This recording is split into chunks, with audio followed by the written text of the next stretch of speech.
Welcome to On the Road, where we interview managers of surgical services, interim sterile processing managers, and interim OR educators about ideas, innovations, and insights from their interim practice. Today's guest is Tamblyn Johnson. Tamblyn has served as an interim manager of surgical services throughout California and elsewhere. Welcome, Tamblyn. Thank you. So, Tamblyn, tell me what made you choose the interim lifestyle?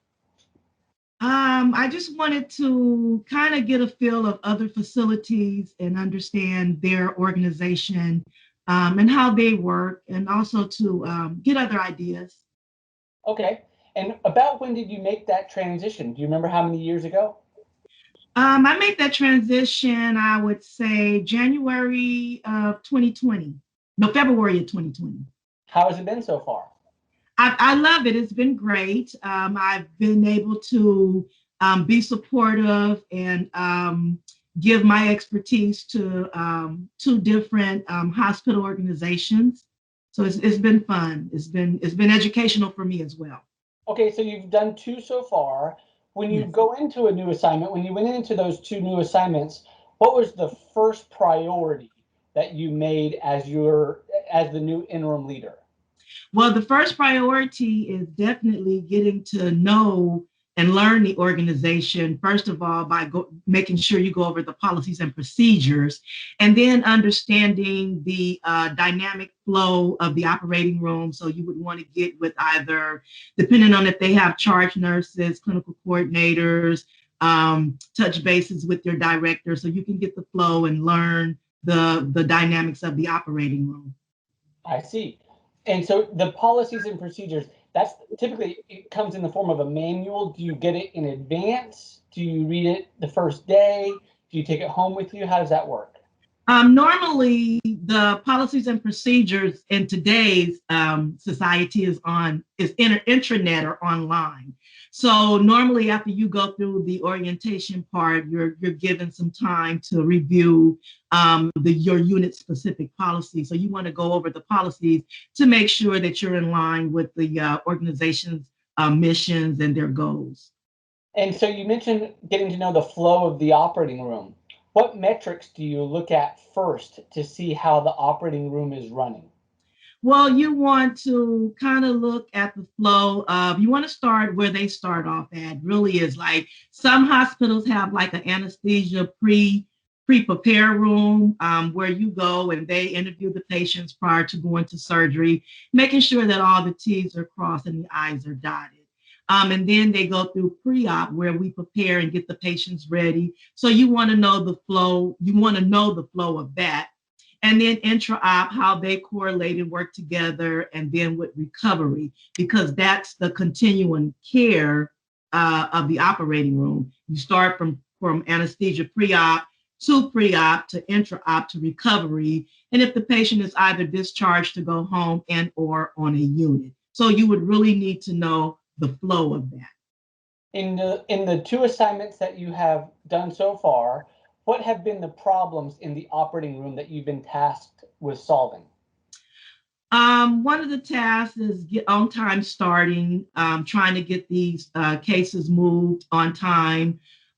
Some of the problems is turnover. Some cases take a longer time to turn over. One of the issues is always ortho.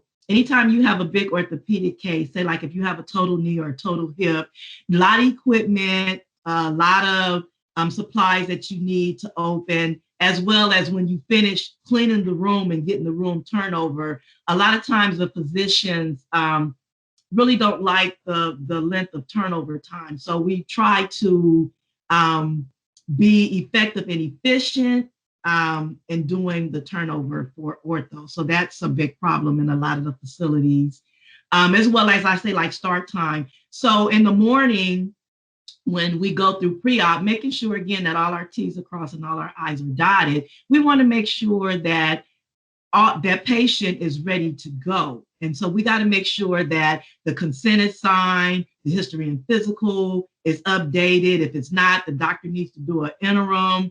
We got to make sure if there's any problems with the cardio vascular system, that we have a cardiac clearance. So you want to make sure that all these things are there. So by the time that intra-op nurse get there, we're ready to roll. So that's very important. And that's what help us get our start on time, as well as making sure that that surgical tech and that registered nurse that is going to be in this room, that they're ready to go, that they work as a team and getting the room prepared, open, and ready to go. Interesting. That's good. And so when it comes to volume and a hospital wants to grow volume, what is an example of a tip that you might have seen for helping a hospital grow their volume? Well, if they have a good, I want to say PR person who can go out and get contracts, like maybe even go to doctors' offices and speak with the doctors. I know a lot of now in today's society, everything is insurance like. So maybe going out to the different insurance companies and trying to set up a contract with them. So when they do have patients, they can send their patients to the hospitals. So it's just having a good PR person that can go out and get the revenue bringing in. A PR person. I hadn't thought about that one before. How about when you have when you come in as an interim, frequently you are being replaced by a permanent. Not always, but many times. What do you say to that new hire when he or she is following in your footsteps? What tips do you have for your successor? Just making sure again that they are aware of the flow of the operating room, the dynamics of the operating room, making sure that they, like when I go and I'm very structured, so I like things to be self-explanatory. So I'm very structured and organized. So when they come in, they pick up where I left off in terms of competencies, unit-specific competencies, in terms of the flow of the operating room, scheduling, if you have to schedule. So different things I like to have in place. So when they come in, they can just, it's self-explanatory. They can just pick up where I left off. Sure. Great. Great. Going back for a moment to the OR metrics, case cancellations are a problem. They can affect turnover. They can obviously affect volume. How do you keep case cancellations low? That's a good question. I think one of the things that an organization can do to kind of decrease that is, again, it all starts with your pre-anesthesia assessment.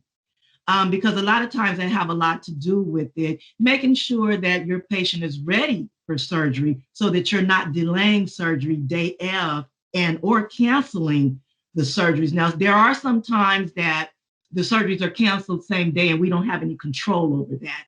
Maybe the patient's blood pressure shot up. Right.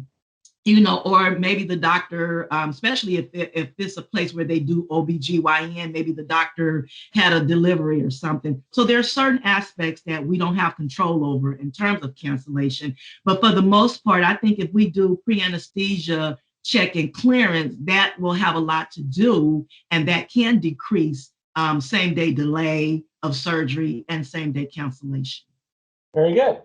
Okay. And so many times a hospital will promote a OR manager into the director spot. And there's a bit of I don't know if it's the word culture shock or a bit of a learning curve for that manager promoted to the director.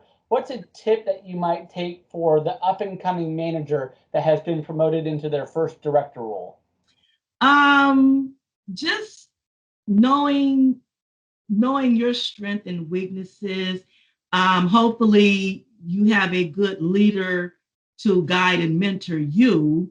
And it's sometimes it's hard because you are friends with your coworkers. So when you become management, you have to learn how to separate that and making sure that you are credible, making sure that you are fair to all, and making sure that you are still a part of the team in terms of helping your staff, because if they see that you are helpful to them, they'll be helpful to you.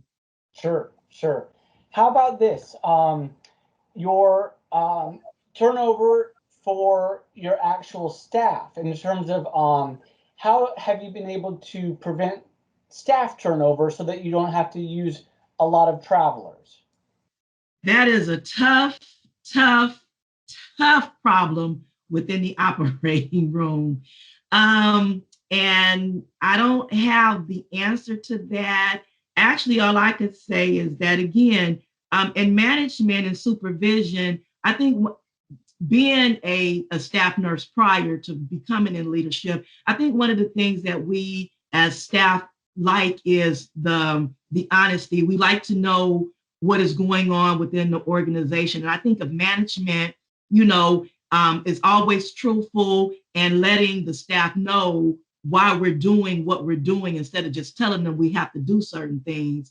I think staff will perceive that better. And again, making sure that as a leader, you're credible and you're fair to all. I think that's what the staff is looking for. They're just making sure that everything is equaled out. I see now. Tamblyn, you're a surge tech, or you were at one point in your career. Am I correct? Yes.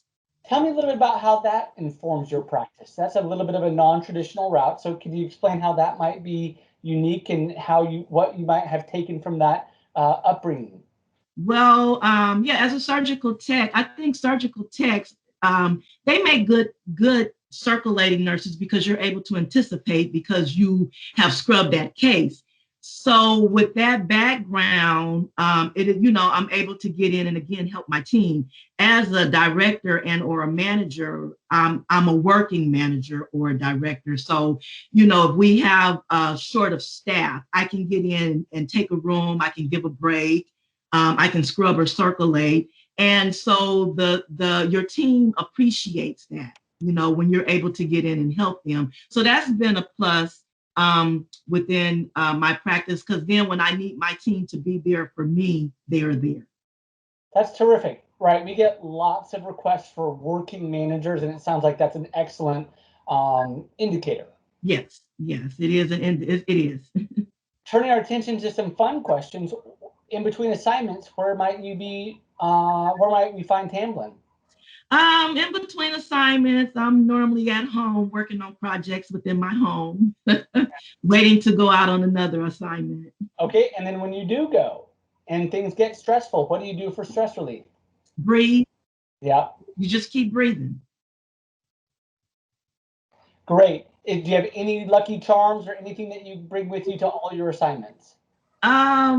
I don't have a lucky charm, but I bring the Lord with me. I'm a spiritual person, and hey, I can do all things through Christ who strengthens me. So that's what I stand on. Okay, terrific. Okay, and that concludes today's episode of On the Road. Tamblyn, thank you very much for your insights. If you're a hiring manager and you want to meet Tamblyn or another interim road warrior, please call me at 503-866-9497. Thanks, Tamblyn. Thank you.